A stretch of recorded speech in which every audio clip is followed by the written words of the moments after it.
Ini memang agak berat karena di sekolahan tidak akan ada pelajaran seperti ini. Tapi adalah hak Anda untuk mendapatkan hal semacam ini karena Anda kesini juga karena Anda didorong oleh cahaya dan Anda sedang mencari cahaya. Cuman memang kita belum tahu cahaya. Saya ingin menjelaskan seperti ini.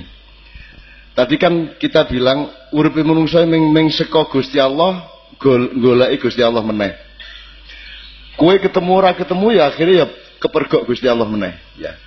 Ning keindahan terjadi kalau kamu memang menemukan dengan seluruh potensi yang ada pada dirimu.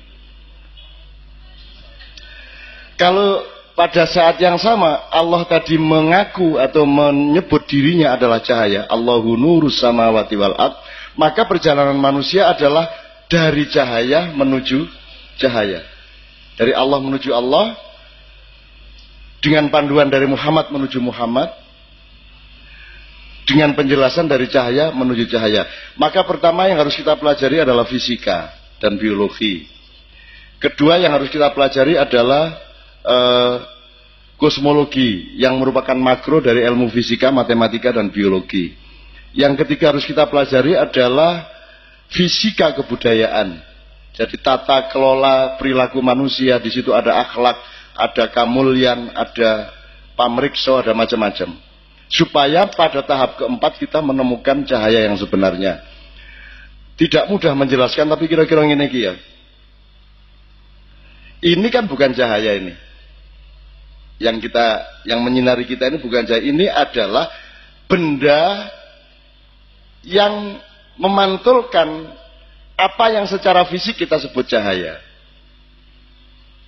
Bahkan matahari pun tidak memancarkan cahaya. Matahari hanya memancarkan energi inti yang ketika menimpa benda-benda alam tertentu dia membuat mata kita kompatibel sehingga bisa melihatnya. Jadi cahaya adalah sesuatu yang sangat misterius yang merupakan awal dari kehidupan kita dan sesuatu yang amat gaib yang merupakan ujung dari kehidupan kita. Ya, ki rumuse ketok gampang ning ya kudu nganggo imajinasi. Nah, tadi ketika ada duar tadi, ada Big Bang tadi, itu kan cahaya terbagi menjadi tiga. Yaitu cahaya yang tetap seperti cahaya esensial adanya. Kemudian cahaya yang berupa gelombang-gelombang frekuensi-frekuensi dan energi-energi yang tidak kasat mata. Misalnya aura, karisma, sugesti, itu semua dari cahaya yang tidak tampak. Yang di dalam bahasa Jawa disebut dudu ilmu katon. Nah, cahaya pada padatan yang ketiga atau yang paling rendah derajatnya adalah yang disebut ilmu katon atau materialisme. Jadi bumi ini adalah cahaya yang paling, ini keraknya cahaya, intipe. Apa ya, nek kopi letekane kopi. Apa jenenge nisore sing bagian nisore. Ampasnya. Jadi segala sesuatu sing ketok mata, sing krungu kupingmu, bukan mata yang Mas Toto bilang mata kemanusiaan, mata hati dan sebagainya. Kalau yang tampak oleh mata hati berarti cahaya pada jenis kedua, pada tingkat kedua. Cahaya yang sejati adalah yang keempat yang merupakan tujuan kita bersama. Tapi kita berada dalam tiga gelombang. Gelombang yang paling rendah adalah gelombang materialisme. Dan semua manusia sekarang urusannya adalah materialisme. Jadi katakanlah begini, ono telung gelombang yang sedang berlangsung dalam hidup Anda, di dalam maupun di luar diri Anda. Tinggal Anda mau menyikapi gelombang itu. Sekarang saya tanya, Anda kesini tadi menurut Mas Karta kan yakadu zaituha yudi walau lam tamsa sunar, ora digongkon sapa-sapa ta kowe? Ora dibayar sapa-sapa ta? Ora diperintah sapa-sapa ta? Berarti ini bukan cahaya pertama. Ini bukan gelombang pertama, ini gelombang kedua. Sebab gelombang pertama itu gelombang materialisme. Dadi bupati, ada raskin, ada subsidi BBM, ada parpol, ada minyak tawon, ada balsem, ada badokan kuliner, ya toh, ana wong dahar, ana wong mangan, ana wong nedha, ana wong nyekek, ana wong lontor, ana wong badok, ana kuwi kabeh dunia materialisme. Nah, Anda ini sebenarnya terlibat di ketiga gelombang itu. Pertama, gelombang mainstream yang disebut materialisme di muka bumi. Ono negoro mengikat Anda sedemikian rupa, mencemaskan Anda, bikin Anda sedih, betul enggak? Wedi ora mangan, wedi ora iso nyekolahke anak, wedi presidennya gantine padha wae. Wedi iki, wedi iku, dan itu semua mencemaskan Anda. Pertama-tama yang harus kita ketahui adalah ketika nanti Anda mati, apakah itu selesai masalah?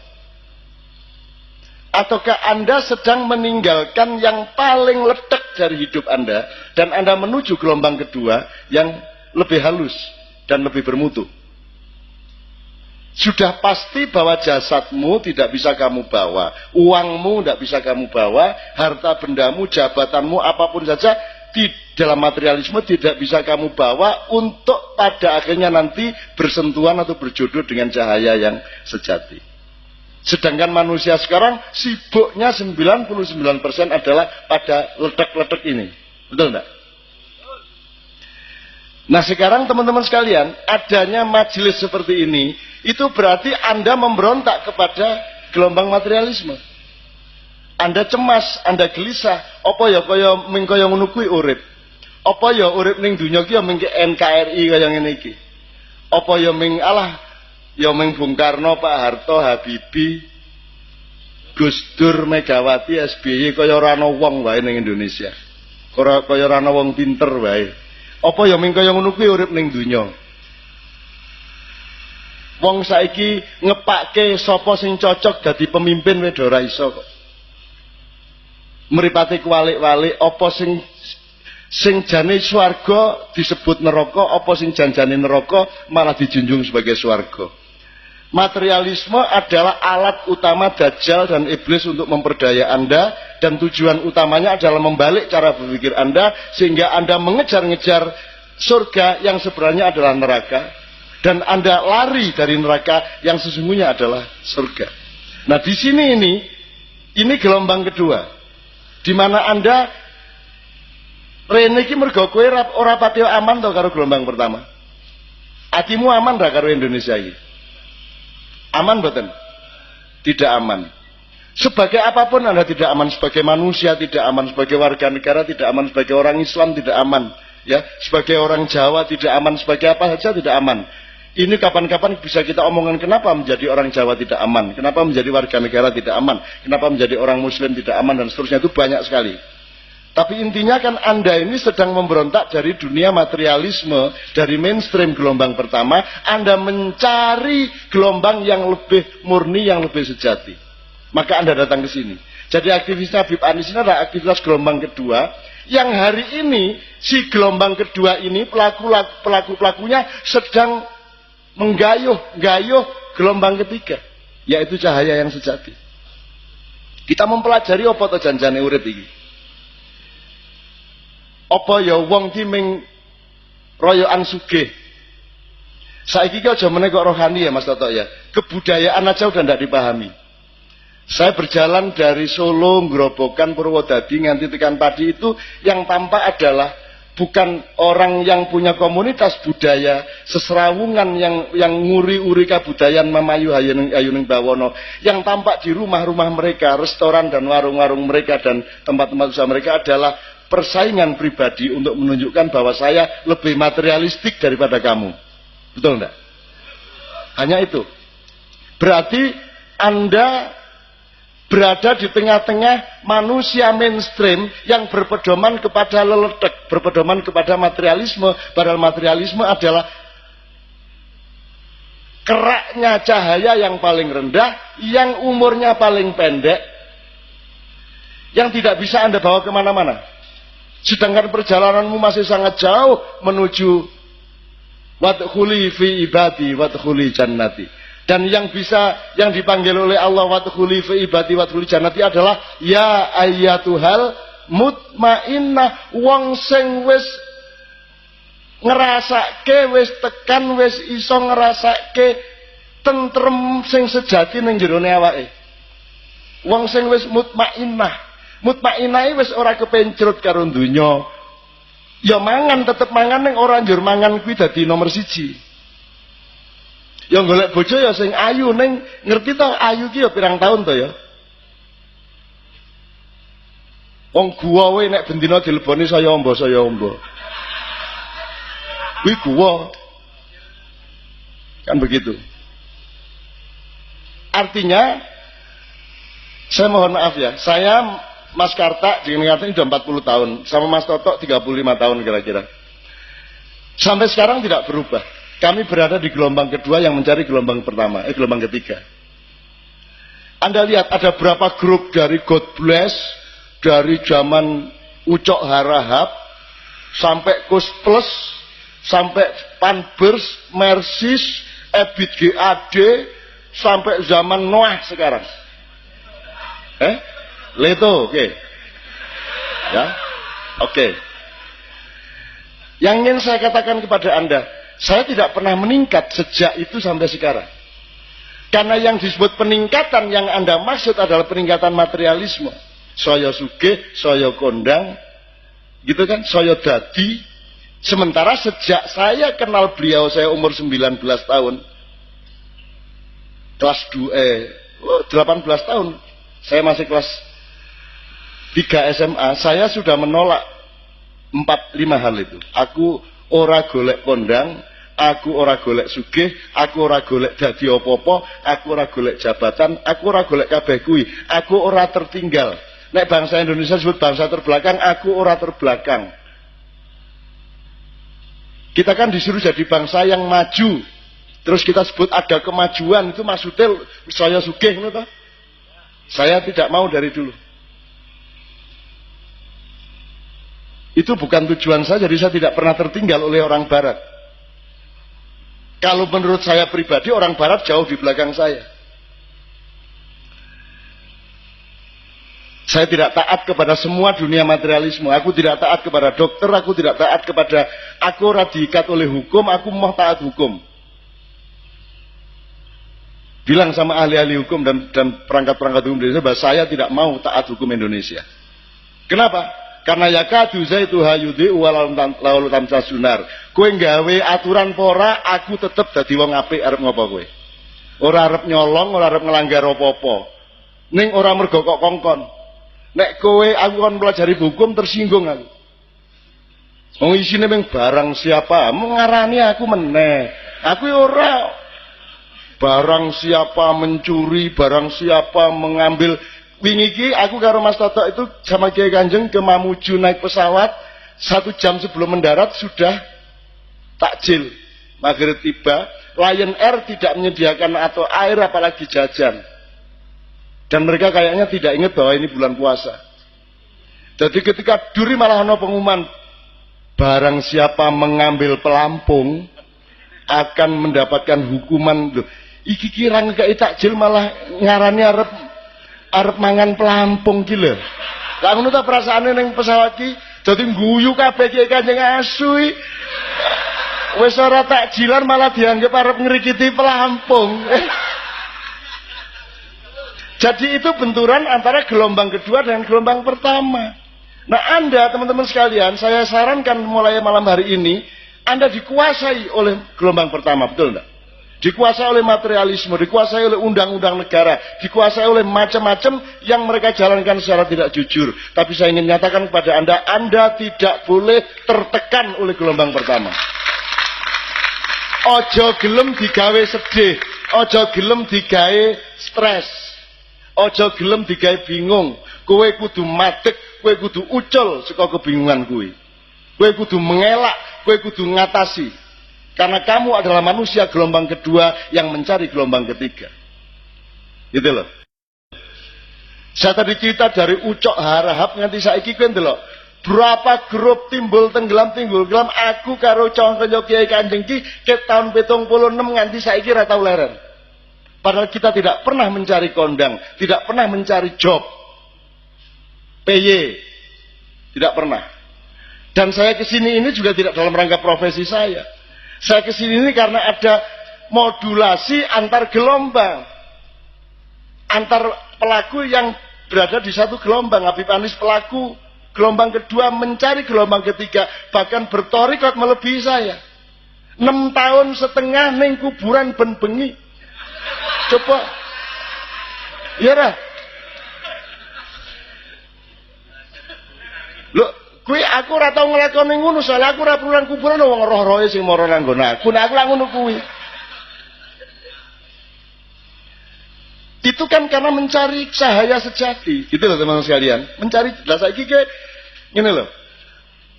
Sego itu cahaya, kerak cahaya. Ning maknane sego kuwi gelombang cahaya. Ning barokah sego kuwi cahaya sejati, ngerti ya? Kowe duwe duit Rp1.000, Rp5.000, Rp10.000. Duitnya itu kerak materialisme yang tidak bermutu. Tapi begitu kamu menggunakan uang itu untuk sesuatu yang baik, dia menjadi gelombang kedua. Begitu dia membarokai kiri kananmu, anakmu, istrimu, dan tetangga-tetangga, maka dia menjadi gelombang ketiga. Jadi tidak menolak materialisme, tidak. Saya tidak menolak Indonesia. Tapi jangan Indonesia menyuruh saya untuk memaknai hidup ini seperti bagaimana kamu memaknai.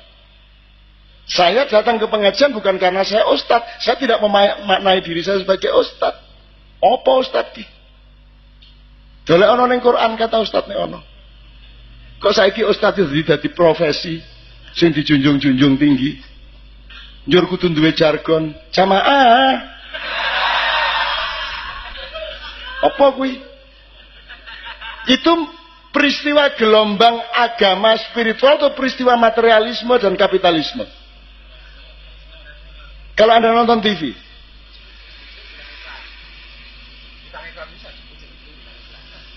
ya saya tidak akan, ya sudah lama saya bertahun-tahun diminta untuk membintangi pemimpin harus bejo.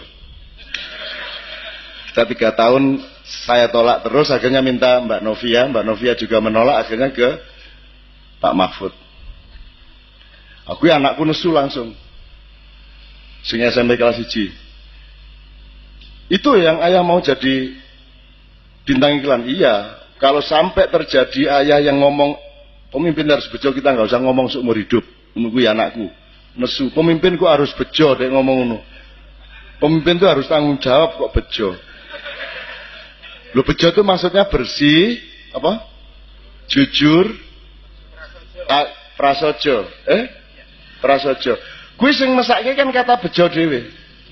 Bejo itu kan laki, beruntung. Ternyata maksudnya dudu beruntung. Pak nesu ta kuwi sing jenenge nek kowe dadi bejo, kan nesu to. Asem tak pikir aku sing dimaksud ternyata ora ya jujur, sportif. Lho kowe iki bejo apa jujur? Ada tau bejo karo jujur ki. Wong buktine sing jujur malah ra bejo e. Dadi piye to karepe bejo iki? Dadi iki lho, wong Indonesia ini wis nyembah brahala, salah le milih brahala, le nyembah wae keliru. Maka Anda kesini ini menurut saya Anda pencari cahaya sejati. Anda manusia gelombang kedua, dan Anda jangan mau tertindas oleh gelombang pertama. Meskipun Anda tidak bisa merubahnya, tidak apa-apa. Tapi Anda tidak boleh menjadi budak dari gelombang satu. Yang mengatakan Jakarta beriman, Gusti Allah GR. Ini Gusti Allah, kaya beriman karo aku. Ngono ta Gusti Allah. Loh, terus Jibril kondo, senes niku maksudnya senes beriman. Niku maksudnya bersih, indah, nyaman. Terus Gusti Allah ngene, anggon lonte ya bersih, indah, nyaman ngono kuwi. Masa Sunan Kuning ning Semarang ora bersih, sapa sing gelem teko? Masa ora indah, sapa gelem ora nyaman, sapa gelem tuku, kan ngono. Nek beriman, nek bersih indah nyaman, bersih indah nyaman. Saya sudah menyarankan Jakarta merubah dari Jakarta Beriman menjadi Jakarta Benyamin S. Wis tak sarankan yang ora diterima. Benyamin kan jelas bersih, nyaman, indah. S sak karepmu. Itu dinamis, ya toh? Dinamis. Di ruang demokrasi di situ, teman sekalian. Nah, jadi saya ingin ngomong 3 gelombang. Amati di dalam dirimu, mana gelombang 1. Ketika kamu jadi pegawai, kamu masuk pagi, tanda tangan, pulang sore, tanda tangan. Terus kamu dapat urusan-urusan kamu disuruh, itu pekerjaan gelombang 1. Tapi dia bisa menjadi gelombang 2 tergantung caramu memaknai. Kan gitu. Ora apa-apa kok dadi satpam ning gereja ya ora apa-apa. Ning lemu maknai apa? Kan begitu. Apa njur nek kowe dadi satpam ning gereja njur melu dosane wong Kristen, misale ngono. Lah ya ora to. Oh Gusti Allah pekok ngono kuwi. Lah ya ora. Masa Tuhan ngukurnya begitu? Nek tuku apa-apa kudu delok sing dodol wong Islam apa dudu ngono. Piye carane? Nek nolong kudu didelok. Iki ana wong kaliren sik Islam ta dudu, nek Islam ditolong ngono kuwi. Carane nolong. Ora ana ajaran Gusti Allah kaya ngono kuwi. Nek nolong ki nang wong sing butuh pitulungan. Bahkan ora mung wong, apa wae sing butuh pitulungan kok tulung. Ora nganggo identitas. Ya ora? Ora ana wong tiba serempet motor. Sik. Kowe Islam ta Kristen? Islam ya mati ya. Islam. NU Muhammadiyah. NU ne Gus Dur apa Muhaimin? Wis rak mati. Nah, batas-batas hubunganmu dengan materialisme dan gelombang pertama itu kamu manage terus. Orang apa-apa. Kadang-kadang harus berbohong. Berbohong itu kadang-kadang sangat diperlukan. Jadi tidak semua kebohongan itu baik, tidak baik. Kadang-kadang kebohongan itu wajib. Lho piye kowe iki? Nek kancamu misale kancamu lara ning rumah sakit, menurut dokter mau wah niki pun angel niki Mas, niki ketoke mengrong-rong sasi niki cari dokter. Terus kowe saking jujure piye apa ya lumayan sih rong sasi kok ya. Sip ya wis ya didolek hikmah ya, dolek hikmah ya. Sadurunge motor piye carane dimaknai ya. Saking jujurmu, aku takon, kowe kudu ngapusi apa kudu jujur? Jadi ngapusi kan apik to ning ngono. Misale ana wong merongos, Mas Jana. Kowe kok iso merongos sih piye to kowe? Apa yang ngono kuwi? Lah ya kudu kok apusi sithik-sithik to ya. Dadi ngapusi ki ana apike, dadi uripe ora kaku ngono kuwi. Gitu loh. Piye ta kowe iki? Ana wong buelong kene ne. Long belong piye long kabare long. Cang bincang piye ceng. Cek piye carane jare ya ora iso. Seorang ibu ditanya anaknya, "Bu, saya dulu lewatnya dari mana ta waktu lahir?" Nah, terus ibune piye? Teko kene lho, Nak.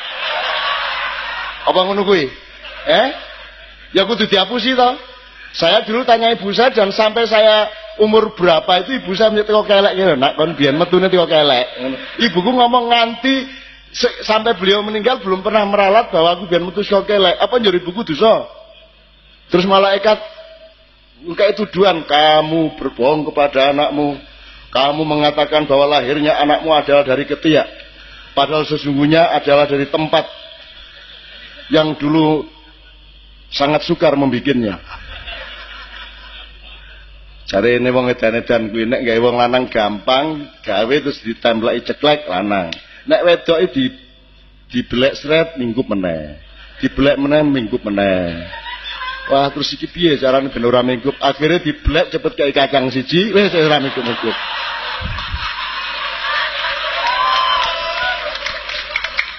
Aku ceritane bangsa ngene-ngene iki ngono-ngono kuwi. Dadi ora ana wong salim kita tuh ikhlas-ikhlas saja ngomong ngono ki kan dalam rangka mensyukuri ta ya. Kowe nek ora ana kacang ya menyesal ta ya kowe. Ya kowe mulane saiki iki kowe dadi ahli kacang. Oke, saya kira cukup.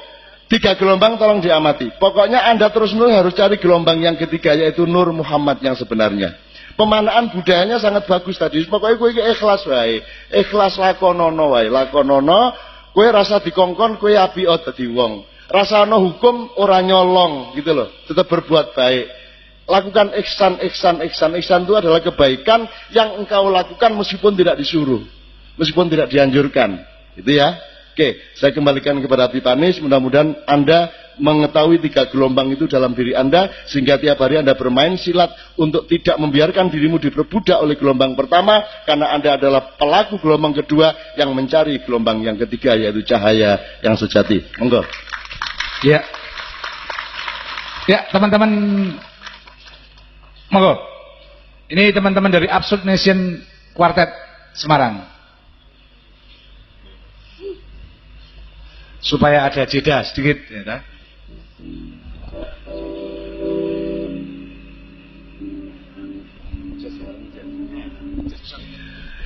Ya teman-teman dari Ngisaringin ini, selamat datang semuanya teman-teman sekalian.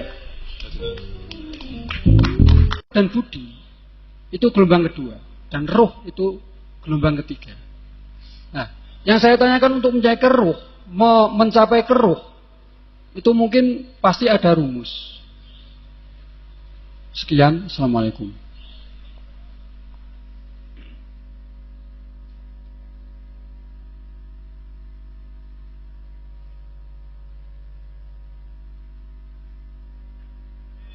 Assalamualaikum warahmatullahi wabarakatuh. Alhamdulillah 2 kali di Pati ketemu Cak Nun. Semoga dapat benar-benar memberikan pencerahan terhadap kita. Kaitannya dengan tingkatan cahaya untuk mencapai kepada Tuhan, itu saya akan menyampaikan sebuah sedikit anekdot. Ada seorang kaya raya yang mempunyai 4 orang istri. Orang kaya raya tadi mendekati sakaratul maut. Maka dipanggillah istri yang keempat, yang paling cantik dan paling muda. Istriku, akan mencurahkan isi hatiku kepadamu. Kalau aku meninggal dunia, maukah engkau menemani aku karena aku sangat ketakutan di dalam kubur? Istri pertama, istri keempat yang masih cantik dan masih muda itu langsung menjawab, aku tidak sanggup, aku masih muda. Justru setelah Anda meninggal, aku masih punya kesempatan untuk menikah lagi. Aku jujur kepada Kanda. Karena kecewa, maka dipanggillah istri yang ketiga. Ia mencurahkan lagi isi hatinya. Istri ketiga masih agak muda. Dia menolak. Justru Kanda kalau meninggal dunia, aku akan mengadakan selamatan besar-besaran. Dan jujur, aku akan menikah lagi karena aku masih muda. Istri yang kedua juga dibegitukan. Kemudian sampai istri yang pertama, yang notabene seorang perempuan yang sangat top. Top itu singkatan tua ompong perot. Jadi istri yang pertama dicurai, maukah, sanggupkah kamu untuk menemani aku di kubur? Kemudian sang istri menjawab, aku akan setia menemani kau di kubur. Siapa istri pertama tadi? Amal jariyah kita. Jadi pencapaian cahaya yang ketiga yang akan kita raih adalah perbuatan-perbuatan yang baik yang dapat menemani dan mengantarkan kita menghadap kepada Tuhan. Jujur saya mengatakan ini supaya saya tidak dikatakan plagiator. Ini saya peroleh tanggal 1 sampai 5 bulan ini di Jakarta karena ada Kongres PGRI dari menteri kita yang notabene Kiai, Menteri Pendidikan Kiai Muhammad Nuh. Jadi kalau saya ambil generalisasi apa yang disampaikan Cak Nun tadi, kita menggapai cahaya yang ketiga yang dapat mengantarkan kita kembali kepada Tuhan, itulah amal jariyah dan apapun yang baik yang dapat kita lakukan. Terima kasih. Billahi taufik wal hidayah. Wassalamualaikum warahmatullahi wabarakatuh.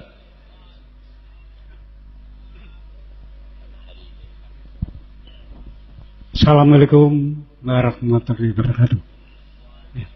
Maaf, ini hanya kami akan mengemukakan dari pengalaman kami sendiri tentang cahaya. Saya sering melihat beberapa orang itu kadang-kadang bisa melihat dari sekitar ini.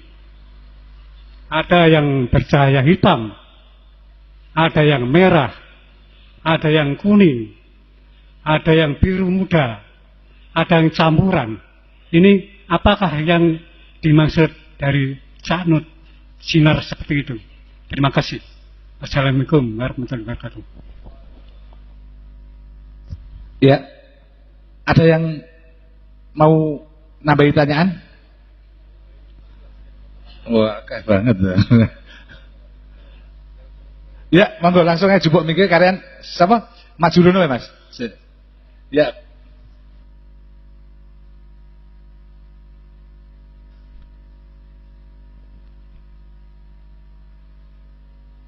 Terima kasih. Assalamualaikum warahmatullahi wabarakatuh. Alhamdulillah malam ini bisa berkumpul lagi bersama saudara-saudara untuk mengkaji ilmu bersama-sama dalam kondisi sejajar seperti ini. Yang ingin saya tanyakan dari paparan Cak Nun tadi tentang 3 level gelombang cahaya yang kita pelajari dalam kehidupan kita di dunia ini. Jadi tadi level yang ketiga adalah cahaya yang akhirnya nanti kita berjumpa dengan Sang Pencipta, dengan Allah Subhanahu wa taala. Nah, itu yang seperti apa, Cak Nun? Tadi saya belum jelas. Maksudnya kedua pemaknaan. Ya, yang kita lakukan selama kehidupan ini memang pemaknaan demi pemaknaan aja. Tapi yang ketiga itu maksudnya yang wujudnya seperti apa? Rasanya yang seperti apa sih? Kemarin saya sempat baca tentang kita ini dikepung oleh Tuhan. Kita setiap saat dapat merasakan cinta dari Tuhan. Dan itu tuh pemaknaan atau kita sudah mencapai level yang tertinggi. Padahal sampai di titik itu saja rasanya hari ini sudah bahagia sekali ya. Merasakan bahwa setiap saat Tuhan itu selalu mencintai kita. Kemudian yang kedua, bahwasanya kita hidup tidak bisa kita mungkiri, kita hidup di lingkungan yang berada pada level 1 ya. Level materialistis. Itu sudah dimana saja nggak bisa kita pungkiri, dunia kita memang seperti itu. Saat kita sudah mencapai ke level yang kedua, mungkin kita akan terlepas dari lingkungan kita. Kita seperti sendiri, seperti seseorang yang sendiri yang nggak punya teman dengan pemahaman yang berbeda. Gitu ya, Cak Nun. Jadi yang saya bingungkan adalah jika kita sudah mulai terlepas dengan lingkungan itu, orang-orang memaknai kehidupan adalah soal materi. Sedangkan kita sudah masuk ke taraf pemaknaan dari materi itu seperti udah nggak nyambung gitu loh. Dan bisa aja banyak orang yang dikatakan gila saat memiliki pandangan yang berbeda dengan orang lain. Jadi di situ dimana peran hablum minanas kita, yang dimana hal itu kan sudah kewajiban kita sebagai manusia. Seperti itu saja. Maaf kalau terlalu panjang. Terima kasih.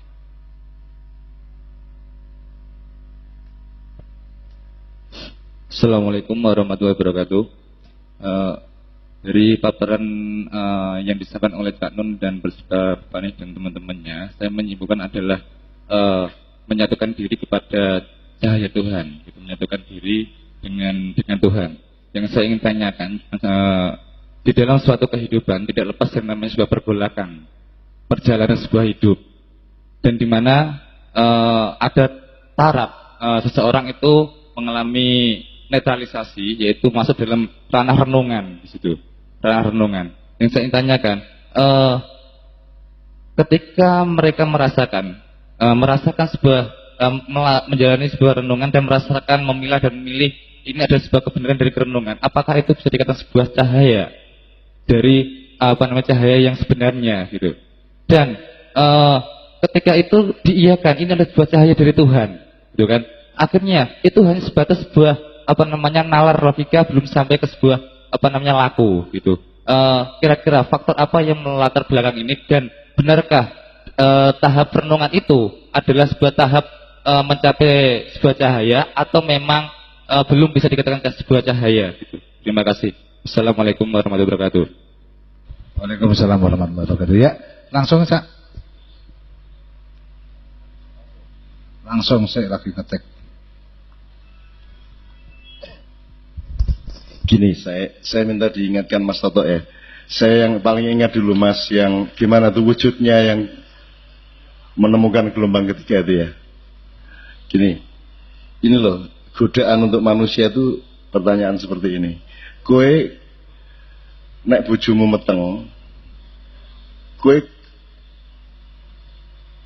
gelem nrimo bayimu sok-sok nek wis cetha rupane apa wis ben wae meteng kok pokoke nek wis lahir lagi kowe ngerti rupane. Apa kowe kudu ngerti rupane sik lagi bojomu kok tengi ngono? Ndi Mas Mas yang tanya aja ya. Gimana Mas? Jadi pokoknya sing penting engko piye rupane penting bojoku meteng ngono lho. Dadi kowe iki aja njaluk saiki sing jenenge ketemu Gusti Allah masuk ke gelombang saat iki piye rupane wujude iki aja takon saiki. Apike piye? Kowe gare gelem ora rono, engko nek kowe takon saiki wujude iya kowe engko kowe gelem gawe lagu nek wis jelas payu ngono to. Ya aja kowe gelem nyumpir taksi nek jelas sing penumpange pira ngono ayo ora sida nyambut gawe kowe. Jadi ndak usah nanya itu, pokoknya dinikmati aja perjalanannya itu, bukan panennya yang kamu nikmati, perjalanannya, bentuknya bagaimana tan kino yo ngopo, tan kino kini laisa kamitslihi syai'un. Ngono lho, Dik. Walam nek kowe mengandalkan pengetahuan nganti tekan semono, kowe tidak bisa menikmati tidak tahu. Orang ngerti iki penting ya. Kita tidak ngerti itu penting, jadi bukan hanya ngerti penting itu, nggak ngerti itu ya penting. Misalnya kamu tidak ngerti persis isinya isi hatinya istrimu, itu juga penting. Nak kue ngerti persis, mesti pegatan, kue seminggu pegatan. Nak kue krungu tenan, atine kae ngomong apa? Aku iki sering janjane nek ora tak kuat-kuat ke hatiku ki yo pengen matane akeh wong aku. Lah aku ngerti atine kayak ngomong ngene ngerti saka mripate aku wis ketara wisan, wis ketok. Dan saya menahan diri jangan sampai saya tahu. Jadi sok-sok kuping tak buntu, mripat tak tutupi. Karena ketidaktahuan itu penting untuk saat yang tepat gitu loh, Dik. Itu piye to kowe iki? Apa kowe iki menempuh karier anggar wis jelas sok-sok aku dadi menteri ngono lah ya ora ta ya. Ya menempuh terus, itu ya Dik ya. Cedah ya. Jadi jangan tanya wujudnya nanti gimana kalau sudah ketemu gelombang kita sing kepriye. Wis tak lakonono wae. Gitu loh. Iya ya. Ngono ya Dik ya. Wah, sing nikmat ki lera ngerti kuwi ya. Kowe iki gaple nek langsung dibuka ngene ra lucu. Mergo ditutup kuwi njur ngene. Ngono, sing penak ki le ngudut kuwi kok malah blek. Lah saiki nek wong wedok ora nggo pakaian kabeh wis ora menarik, seminggu wis bosen. Justru mergo saya brukut kuwi wis marake penuh gairah. Mergo ditutupi kuwi, gitu loh. Ya Beb ya. Oke, terus mungkin tidak satu persatu tapi seingat saya. Jadi misalnya gini, barusan saya tulis beberapa hal. Sorry. Lagi bisa nih aku nyatet-nyatetnya nih nggo pati sorry.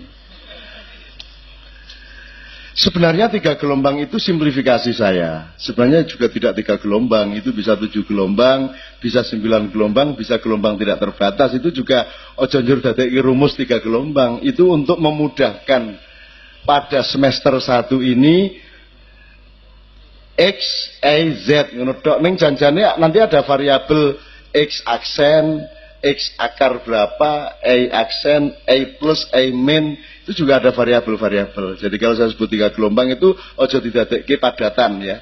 Itu cuma pintu untuk masuk. Nanti ketika Anda memasukinya, Anda akan menemukan.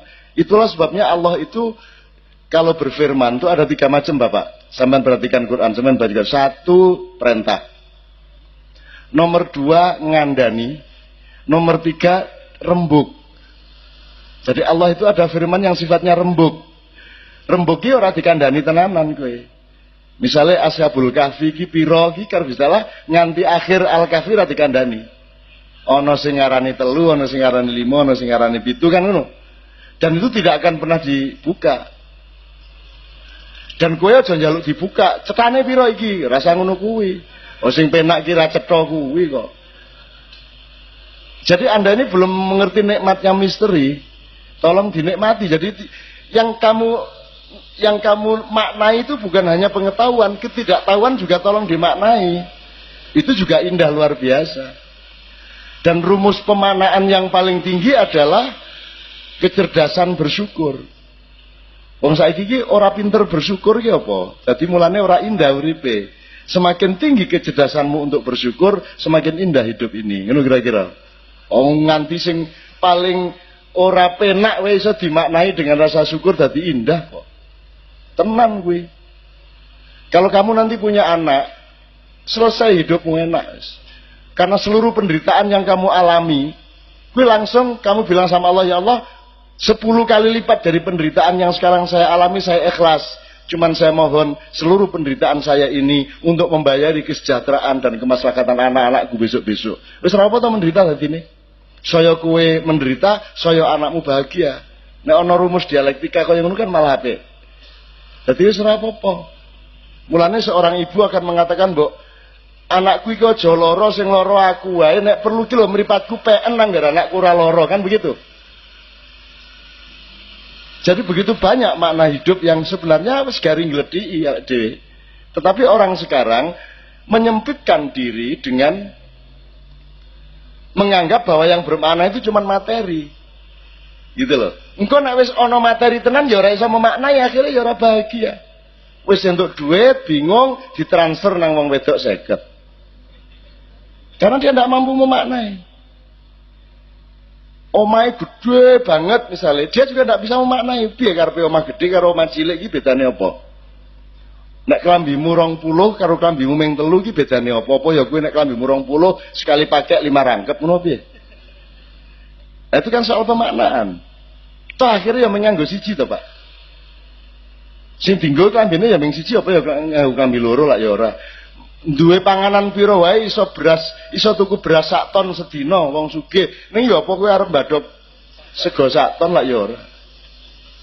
Nah, kalau orang terjebak pada materi, dia akan kehilangan kenikmatan hidup. Dan itu yang terjadi di Indonesia. Orang berebut cari duit, berebut korupsi, itu pun gagal. Tujuannya materi, tapi tetap gagal ke Indonesia. Tetap dibilang tertinggal, negara berkembang, negara dunia ketiga. Gagal, padahal tujuannya materi. Nah, aku bilang sama kamu, negara-negara lain, itu tujuannya bukan materi. Maka mereka malah menang soal materi. Sebab energimu entek dinggo golek duit, akhirnya apa jenenge? Untuk pemanaan yang lain kamu sudah kehabisan energi. Misalnya aku sering ngekei contoh, tukang becak iki nggo golek duit kan sedina ora nganti seperempat jam 20 menit. Le becak sedina. Ning le ngentekke energi untuk golek duit lah nek mung pas nyang-nyangan ki tok lho. Pak tengah terus pinten tak nggih digang waos 2500 Pak. Pun loro 750 lah. Lah pas itu tok dia cari duit. Begitu mulai genjot isi mbaten duit ora. Begitu genjot kan wis mesti entuk duit to. Masa kowe isi mikir duit? Begitu genjot itulah giliran untuk memaknai becak. Alhamdulillah aku iso becak. Ambok sak ampu-ampue wali kota nek wani becak kaya aku totoan driji.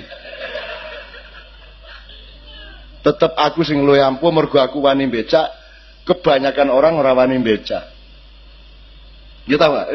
Ya ta? Lho kuwi lek makna to. Kabeh wong cak mau jadi presiden. Oh aku ora dadi bisa wani kok pemenang dadi presiden. Ora dadi wani kok. Ora dadi apa-apa iki lho wani, apa meneh dadi apa-apa. Jadi bukan tantangan untuk menjadi apa-apa bagi saya. Yang tantangan adalah orang duwe apa-apa ora dadi apa-apa wani kowe. Kejaman biyen aku karo Habib Anisi nang Tayu nang gone Kangmu nang gone Kang Ahmad ning Kudus. Ki yo ngene iki aku ora berubah. Secara karier keduniaan ora tahu berkembang aku. Gitu loh. Ora tahu berkembang. Ndolek duit ora tahu aku. Emoh aku ngelakoni apa-apa dengan tujuan ndolek duit. Kuwi ngremehke Gusti Allah. Yo kerja wae, kerja. Apa rep iki ana sewan mobil nang Klaten ning rong dina rong bengi. Iya Cak, wis aku entuk pira, sing nyetir entuk pira ngono. Nyambut gawe wae tak nikmati. Perkara entuk duit pira, lah Gusti Allah sing tanggung jawab nang aku wae. Sak ngel-ngel gawe aku mosok ora tanggung jawab. Ya toh? Emang Allah nggak tanggung jawab. Kok kowe njurung diewangi nyolong-nyolong, kuwi lak ngersula sing gawe kowe. Pisuwe lho kowe bendina karo Gusti Allah. Tujune Gusti Allah itu aku nek aku mbok sedina mesu ping 3000. Asu itu mangsane aku orang kayak rezeki wae diewangi nyolong-nyolong asu bajingan ngono kan. Bayangke nek aku Gusti Allah mesti misah-misuh kaya bendina. Aku nggawe iki tenanan, aku tanggung jawab gitu loh. Aku melindungi, aku ngkei fasilitas, aku ngkei rezeki. Wong aku sing gawe. Lah ngono ta ya? Lah kok sing tak gawe iki sing tak ciptake kok ora percaya karo sing gawe. Diewangi nyolong rono nyikut rene nyabot rono. Lah ngono ta? Maka sekarang teman-teman sekalian, kalau kita kembali ke perjalanan ini, Anda di gelombang kedua katakan, maka Anda berada di sini karena Anda manusia gelombang kedua. Sekarang kan pertarungan Anda, kowe dimagnet oleh yang pertama atau dimagnet oleh yang ketiga. Kowe dhewe cenderung pengen apa? Kamu ingin diserap Allah atau diserap oleh batu bata? Kan begitu ceritanya. Ya pasti Anda memilih diserap oleh Allah. Dan tolong bertahan, jangan tanya bentuknya diserap oleh Allah piye ya. Misteri ini malah ning kono kuwi ya. Mulane Nabi Khidir ki kudungan, pakai kerudung. Ming sithik banget raine sing ketok. Karena dia lambang dari keindahan hidup. Bukan dibuka breh ngono malah. Mulane wong lanang iki ora di aurate ming semene to. Tutup auratnya. Kalau ngedok lah rodo. Soalnya wong lanang ora perlu dilarang-larang buka aurat. Rumangsamu menarik apa piye? Ambek kowe buka kaya ngopo malah melayu to doan jijiki banget to. Dadi ora perlu aturan to nek wong wedok ki rada ana saat-saat yang menarik sehingga dikongkon nutupi kan gitu. Nek wong lanang ora perlu hukum. Awas, tutupi. Ngono kae ora usah. Ambek bukaan modaro kowe, melayu kabeh malahan. Omong kaya ngono kuwi bentuke ya toh. Gitu. Oke, jadi diserap oleh satu atau diserap oleh ketiga. Dan Anda punya kecenderungan untuk menyerapkan diri ke gelombang satu atau menyerapkan diri ke gelombang tiga. Kalau Anda percaya sama kami kita semua ya, yang di sini ini sementara, yang di sini abadi, yang di sini sempit, di sini luas. Di sini dangkal, di sini mendalam, di sini rendah, di sini tinggi. Kon melendi. Gelombang satu ciri-cirinya dangkal, rendah, sementara, tidak punya martabat. Itu ciri-ciri gelombang satu. Kadunyan, pokoknya bangsa kerak.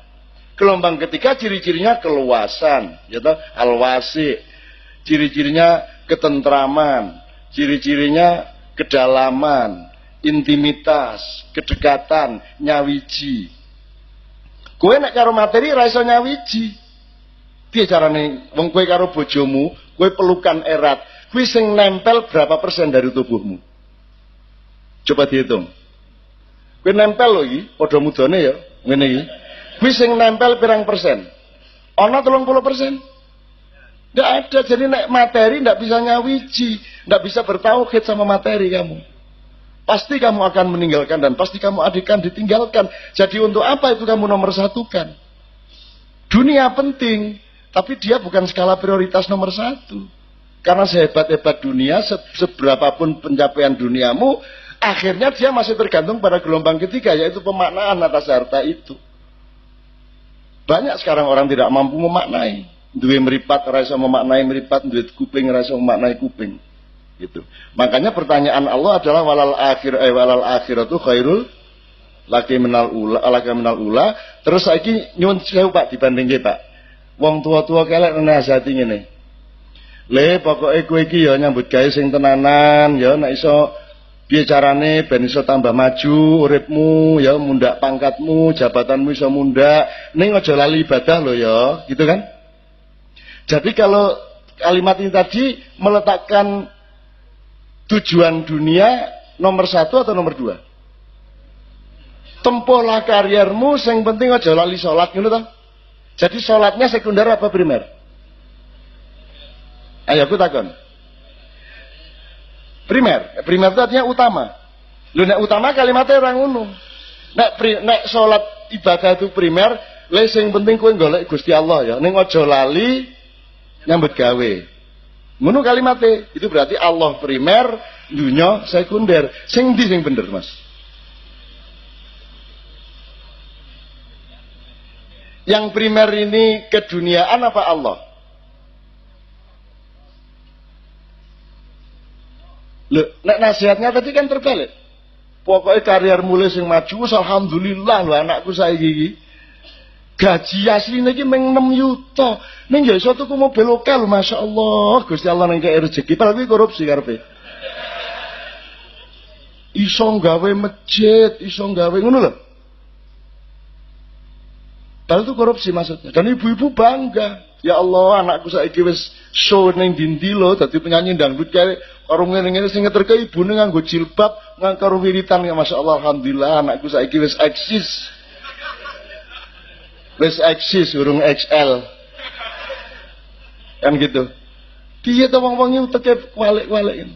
Nek miturut Allah kan jelas ayatnya wabtaghi fima atakallahu darul akhirah wala tansa nasibaka minad dunya. Itu pedoman, itu metodologi untuk menemukan Allah. Di dalam perjalananmu mencari ujung dari pengembaraan yaitu al-akhirah, yang di situ ada Allah, kamu jangan sampai lupa mencari nafkah. Jangan sampai lupa urusan duniamu. Jadi dunia ki meng aja lali lho, meng ngono tok. Yang kita lakukan, bahkan nasihat orang-orang tua kita kan terbalik. Aja lali ibadah lho, ngono tok to. Dadi ibadah meng sambilan. Akhirnya ibadah dipersembahkan, ibadah kepada Allah dipersembahkan untuk kepentingan dunia. Ya toh, bicarane ben dagangan luwe laris, umroh. Engko nek wis bali nganggo kelar kaji haji, berarti engko saya laris, saya melimpah rezekine lak ngono. Bahkan Gusti Allah mung dienggo cewek. Nek wis jembret silite, kepet, umroh. Kepet iki maksudnya nek wis arep konangan KPK, umroh. Kok nek mulai terancam dadi terdakwa, umroh. Minimum nang kadipiro. Golek perlindungan, kan begitu.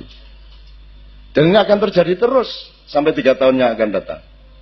Itu teman sekalian. Jadi saiki sak karepmu. Saya ingin mengatakan sama Anda, saya sudah 60 tahun lebih dan saya sangat menikmati itu tadi. Wabtaghi fima atakarul darul akhirah. Jadi aku ora kepencerut dunia iki. Blas. Ya ning aku ora nganti kaya Sayyidina Ali. Nek Sayyidina Ali itu kepada dunia dia mentalak 3. Nek aku talak 1 wae lah. Artinya ya dunia ghurri ghairi laqad talaqtuka thalathatan, wahai dunia kamu tidak usah merayu. Kalau kamu merayu carilah yang selain aku. Kamu tidak usah merayu aku karena aku wahai dunia sudah mentalak kamu talak 3. Kata Sayyidina Ali Nagora. Dunia tak rabi ning manut aku. Ora tak talak kowe.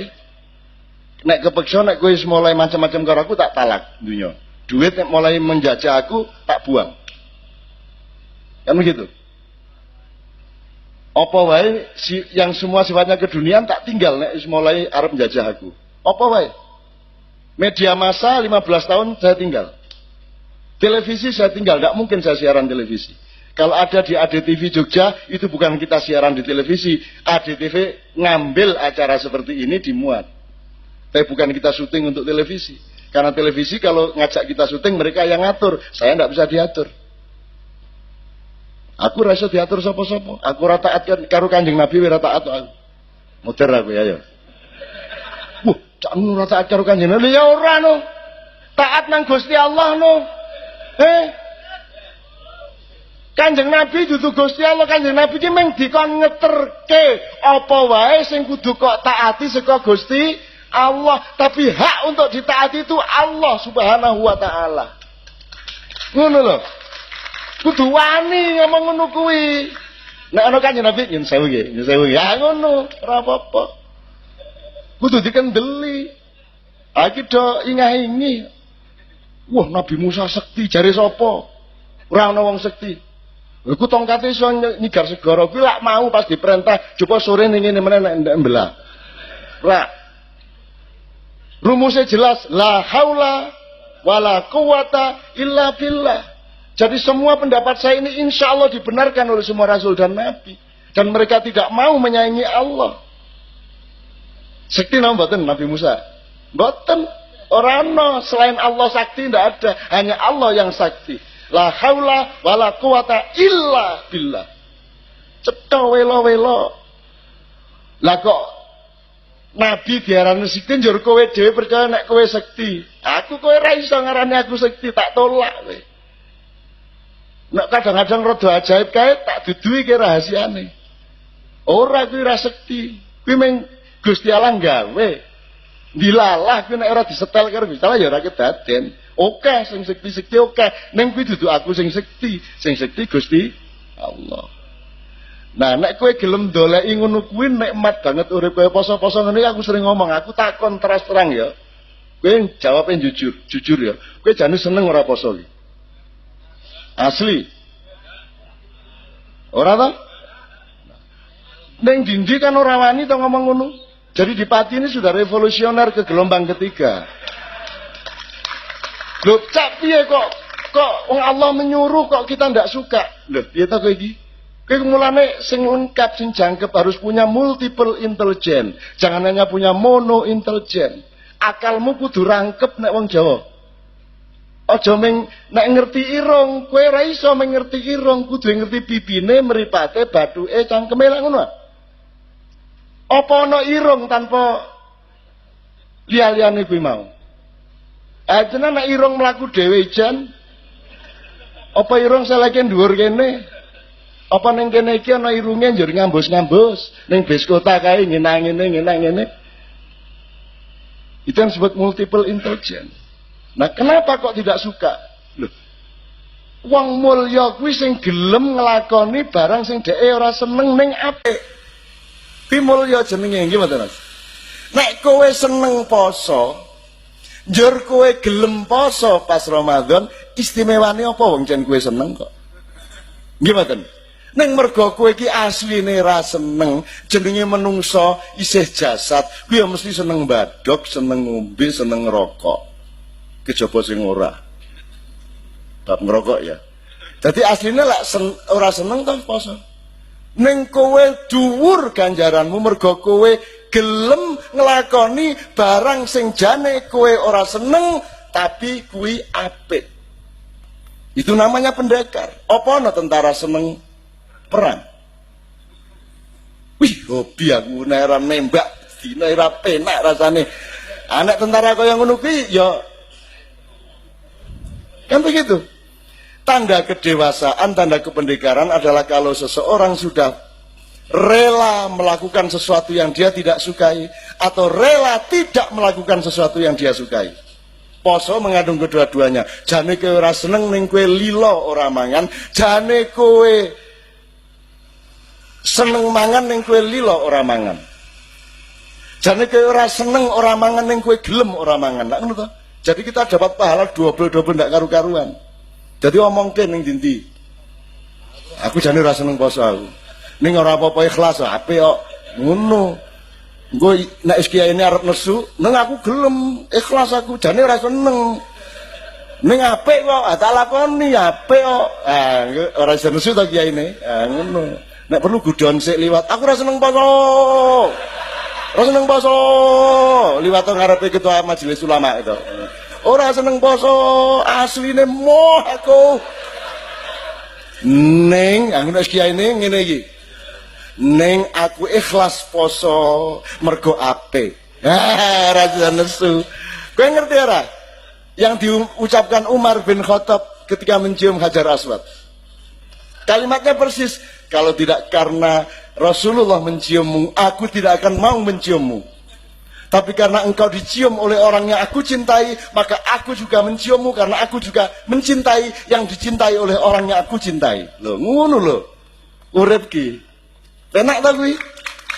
Ngono, mulane nek Kanjeng Nabi pakaiane di atas mata kaki, kathokmu kudu congklang. Ngono. Lha iki tenanan, malah sesuk diketok ya. Ketok ya, nek panjenengan kowe tresno Kanjeng Nabi, Nek dakwah aja nganggo mikrofon, soalnya Kanjeng Nabi ora tau nganggo mic. Ora tau nganggo payon ngene iki, ora tau listrik, ora tau. Kanjeng Nabi nek lunga kaji iki mlaku nunggang unta. Kowe sesuk awas nek kowe nganggo pesawat. Kowe kudu ngelangi kowe liwat Semarang tekan Sumatera, Sri Lanka. Nek jan kowe tresno Kanjeng Nabi ya to. Aja ming kathokmu tok kok congklangke. Sembarange kudu konsisten. Kanjeng Nabi ra tau kuplukan, aja kuplukan. Kanjeng Nabi ra tau mangan soto to? Tahu apa Kanjeng Nabi mangan soto? Ora tau, awas kowe mangan soto, bid'ah kowe mangan soto.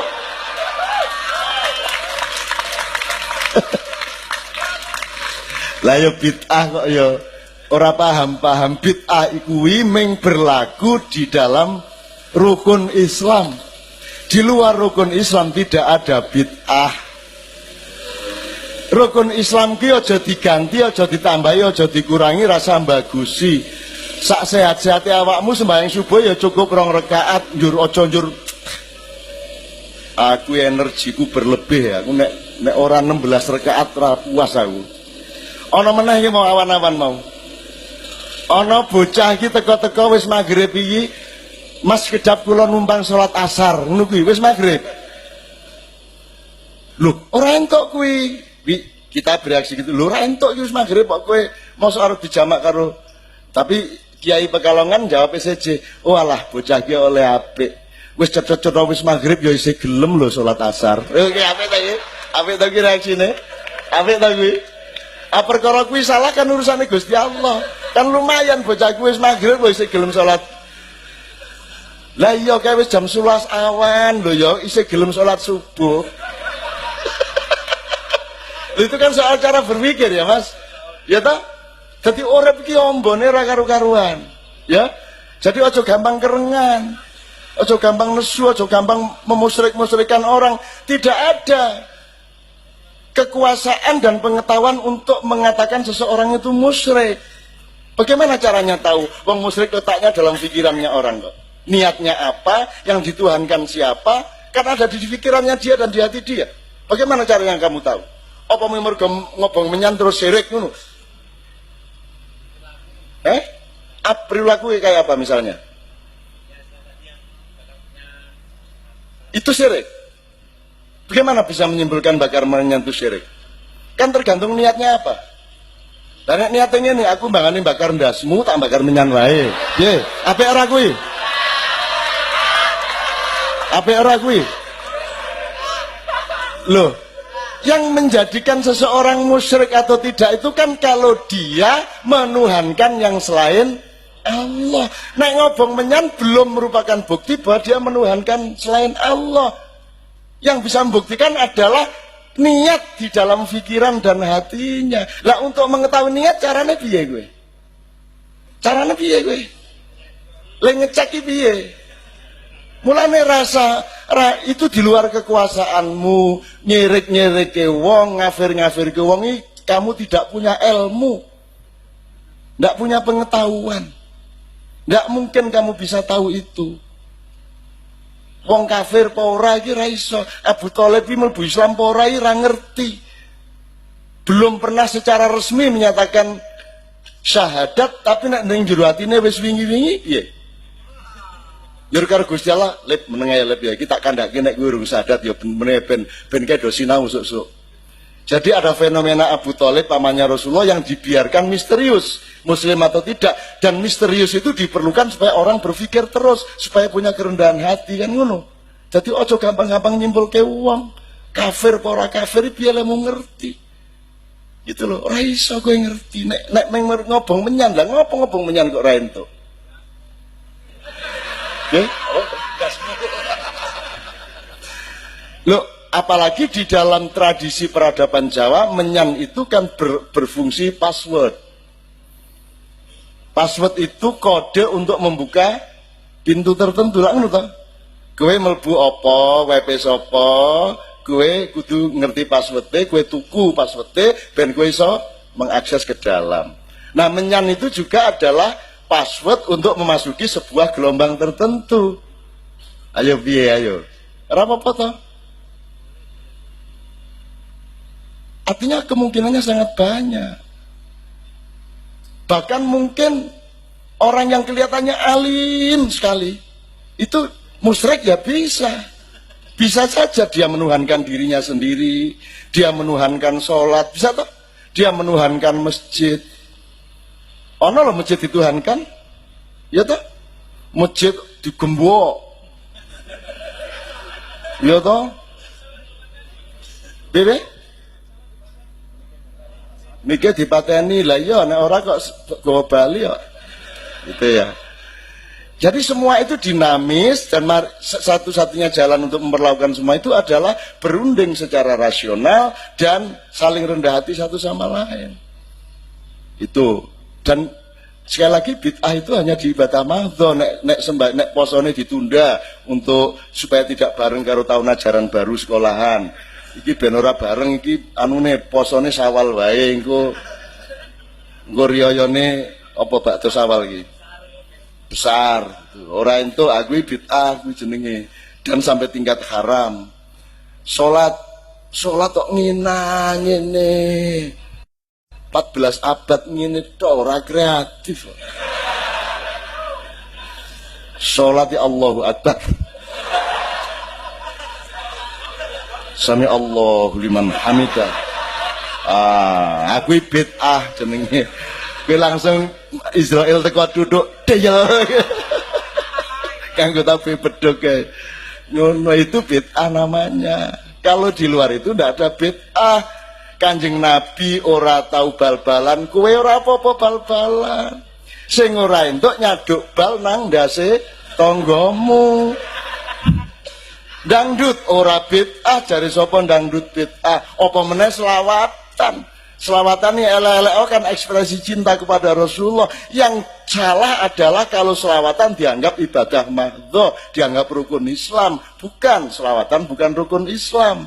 Kue salah nek nganggap selawatan rukun Islam. Tahlilan itu rukun Islam, kue salah. Nek tahlilan dalam rangka cinta kepada para aulia, kepada nabi, kepada rasul, apik. Sing ora entuk tahlilan tengah-tengah salat. Sami Allahu liman hamidah. Afdhaludz dzikri fa huwa la ilaha illallah. Kuwi salah, kuwi bid'ah. Dangdut ra apa-apa, dangdut kok ora entuk, dangdut ora bid'ah. Sing salah kuwi nek kowe dangdutan pas jemuan ning ngarepe masjid. Pacul wong ndasmu ta ya ta? Gitu. Jadi mbok ngerti proporsinya ya.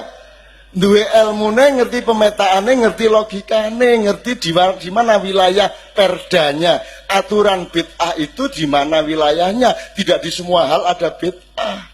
Sepak bola ndak apa-apa, parpol ndak apa-apa, kabupaten pati ndak apa-apa. Belajar silat ndak apa-apa. Rasulullah ndak belajar silat, kamu boleh belajar silat. Rasulullah olahraganya cuma memanah sama gulat. Karena gulat ampuh tenan ya. Gue tahu tanding tenan gue, totoan. Ono wong ngenyek bendino, ngenyek. Angger Kanjeng Nabi nang Ka'bah, ning kono wong dodol apa-apa njur Kanjeng Nabi bisiki soal tauhid. Terus bocah kuwi mesti liwat. Tauhid niye. Tauhid. Dinyak bendino, Kanjeng Nabi suwe-suwe jenenge ya menungso to. Akhire Kanjeng Nabi ngene wae. Kowe gelut karo aku, nek aku kalah aku leren dakwah, nek kowe kalah kowe lunga saka kene. Oke, begitu oke langsung ditungkul karo Nabi terus di take down. Jadi kena ngene iki set, sikile diwet ngene iki blek, dikunci terus armbar. Armbar iki tangane dicuklek kene di anu sikile Kanjeng Nabi wis kene ra iso anu. Om ndelok dhewe aku. Wah, ampuh tenan iki. Wah, gitu. Ayo guyon, guyon ra entuk, guyon ya. Kanjeng Nabi nek yo jenenge guyon kok. Guyon yo ora mungkin aku ndelok dhewe. Ning ya mungkin wong soal gelombang kok iya ta? Iya ta? Hidup itu sangat dinamis, oke. Itu contoh-contoh. Jadi tolong soal itu jangan bertengkar Bid'ah soal segala macam itu ojo njur kowe ngurmati, wah kayak wiritane ampuh lho kae. Lho wiritan itu input. Ibadah itu input, belum output. Outputnya tadi itu Pak, amal soleh. Nek perlu kowe aja ngerti nek kowe sering seneng wiritan, mergo wiritan kuwi kan dinggo melembutkan hatimu, meningkatkan rasa sosialmu, mendekatkan dirimu kepada Allah, sehingga begitu kamu keluar rumah, keluar masjid, kamu menjadi sangat santun kepada banyak orang. Nah, yang perlu diketahui orang, santunnya kepada orang, akhlakul karimahnya, bukan wiritannya. Jadi tanda orang Islam yang baik bukan jumlah wiritannya. Ono wong ora nganggo wiritan ning tetep apik ya ono to. Oke to, kaya kowe barang kuwi to. Gitu loh. Lho, nggo apa nek kowe ahli wiritan, kowe pinter maca Quran ning njur sombong karo wong. Angger pengajian merasa lebih alim, lebih pinter dari umatnya. Lah ngono sih. Terus langsung kayak gini ya. Kan ya. Wah, gayamu lele. Sopo kowe iki kan gitu. Nah, di pengajian kita ini ndak ada gitu. Kita ini bareng-bareng ngaji. What does it mean? What does ngaji means? Ngaji mean bangun aji. Ajine uripmu. Aji itu dalam bahasa Arab sesama manusia horizontal disebut martabat. Nek vertikal disebut darajat. Derajat hidup apa? Ngasah jiwa. Ngaji ini juga singkatan. Lha iki senengane singkatan. Ana gelas tugel ra iso dilas. Ora nek kabeh tugel ra iso dilas ya tangane ya gelas ya iso dilas apa nek tugel. Wong Jawa ki senengane ning ya ora apa-apa kuwi itu bentuk pencarian juga. Apa? Top. Tak pikir apa jebul tua ompong perak. Tapi apa? Ki hanya neng kayak ora apa-apa dengan niat baik semua menjadi oke, tidak ada masalah. Cuman nek ngaji itu dari kata aji, Pak.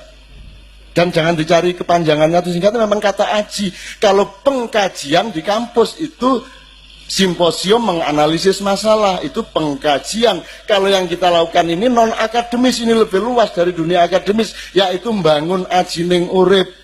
Piye ben aji yang duwe isin, orang nyolongan, orang bagusi, orang minteri wong, orang ngendas-ndasi wong, orang petita-petiti dadi iki dadi iki, lek ngono to sing wong sing duwe aji. Nah sekarang banyak imam-imam yang di depan, yang di atas panggung malah ra duwe aji. Ono meneh sing saking dhuwure le dadi imam sesuk pengen dadi wali. Saiki carane pengen dadi wali ki macem-macem. Anggur kelakuane dianeh-anehke, ana sing sengaja sandale selen. Anggur wali ngene iki lho, nek wali sandale mesti ngiwa karo ngene ya.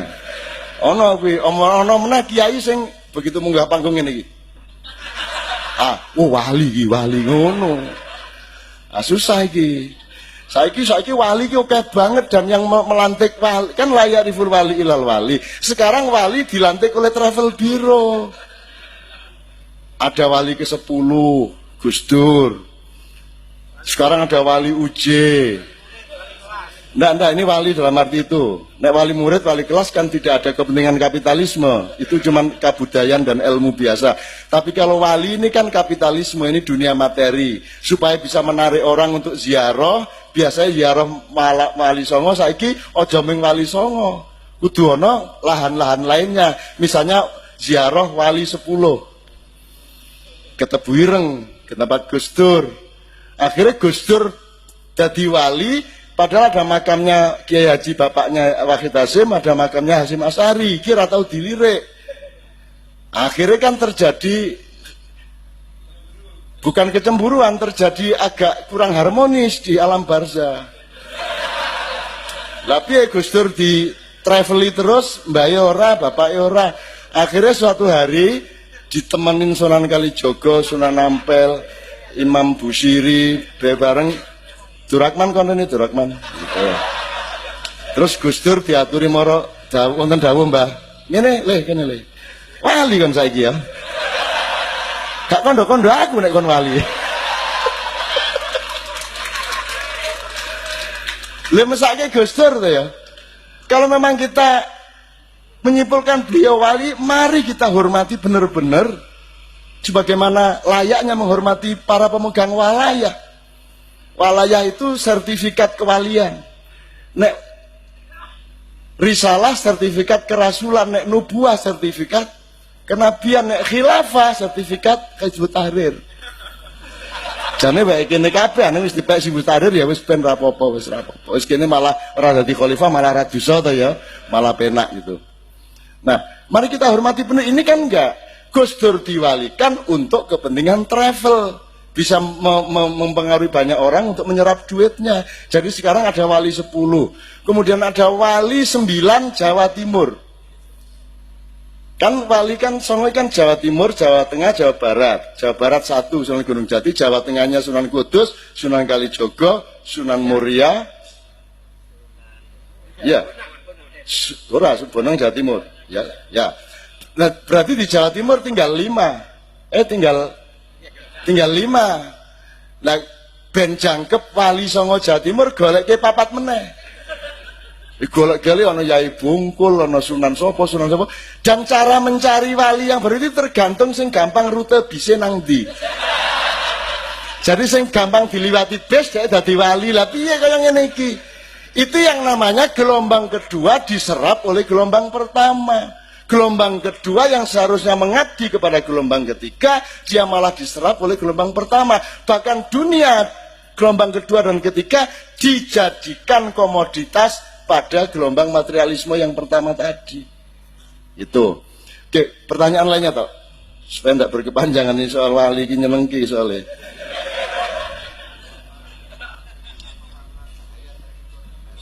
Oh, nggih.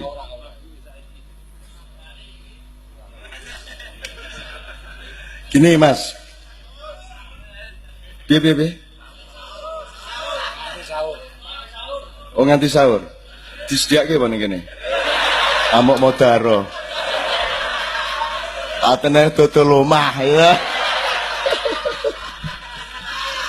Gini Mas, sesungguhnya cahaya itu kalau ada warnanya itu separuh objektif, separuh subjektif.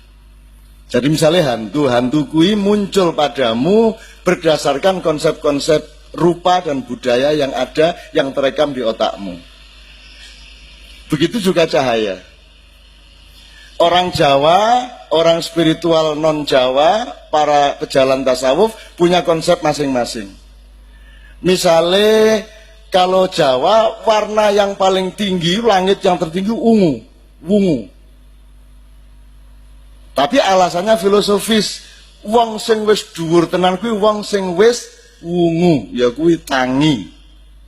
Nah, jadi itu filosofis. Dia tidak objektif. Gitu loh. Objektifnya bisa biru muda, bisa ungu, bisa kuning, dan itu tergantung, tidak ada masalah. Karena warna itu bukan fakta warna. Warna itu sesungguhnya adalah modulasi dari gelombangmu dengan gelombang cahaya. Ngerti ya? Jadi jangan bingung dengan ketemunya warna-warna pada Anda. Semua disyukuri. Menurut saya salah satu pemanaan yang pragmatis adalah Anda jangan tidak mensyukuri apapun yang datang ke Anda. Saiki ngimpi elek kok syukuri ya. Ngimpi elek langsung auzubillahi minasyaitonir rajim, rezeki. Ngono wae, repot-repot. Terus malaikat niki pun ajeng cilaka ning ngomongi rezeki niki pripun Gusti? Wis ora apa-apa kae wis yakin wis ana rezeki wae. Ngono akhire. Bener lagi. Lho husnudzan sama Allah lah. Iya ra, ketiban cecak. Ana manuk nelek kena sirahmu, waduh iki ana langsung rezeki. Ngono wae. Allah kok gitu loh. Kalau husnudzan sama Allah kan Allah terharu. Kan gitu. Kan ada dua cerita. Allah itu nganggur-nganggur pada suatu hari ngomong sama Jibril, kayak ana cah loro ning neraka kayak kon rene, cah loro sing kae saya harus sing kae. Kon rene. Wah Jibril sing pundi? Kae sing kono kae sing kono. Kowe diceluk wong loro terus ngadep Gusti Allah. Kowe ngapa kok mlebu neraka le? Kata Allah. Terus orang itu jawab, "Ya Allah, saya mohon ampun selama hidup saya belum pernah berbuat baik. Selalu jelek kelakuan saya." Ngono ya pancen nek ngono wis pantes kuwi ning neraka. Nek kowe piye le? Ngapa kowe neraka? Wah, kula niku umur kula dawa. Luwih 90 ya Allah. Ning kula niku mboten tahu pisan-pisan taaten jenengane mboten tahu kula. Blas mboten tahu ngono kuwi. Oh, dadi kowe ora tahu taat karo aku. Ah, nggih, pisan mboten. Nah ngono ya sekarang bali. Allah kan mangkel akhirnya bali. Nah, wong loro ki reaksinya terhadap perintah bali, pulang kuwi berbeda. Sing siji sifat kuping, melayu disentak Gusti Allah melayu, sing siji melayu ning gojag-gajeg nolah ngene. Gusti Allah, ada dua fenomena ini. Ngono ta. Bali rene terus dipanggil lagi, ada dua opsi ini. Kowe ngapa kok melayu sifat kuping? Kula ampun matur, kula niki selama hidup mboten tahu berbuat baik. Lah niki